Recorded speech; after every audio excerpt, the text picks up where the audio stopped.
dari antusiasisme dari wajib pajak khususnya ASN di lingkungan KPP Pratama Tapaduan.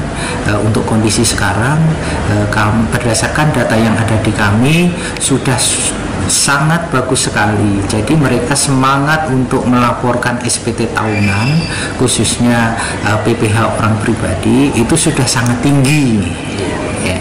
Jadi posisi saat ini sudah mencapai 8.490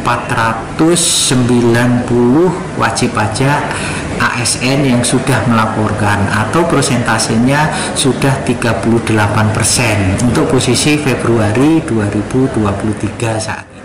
Nah, ini kami harapannya akan terus meningkat sampai dengan batas akhir 31 Maret. Ya, insya Allah mudah-mudahan seluruh ASN di wilayah KPP Pratama Tapaduan sudah melaporkan SPT tahunan PPh UP secara tepat waktu.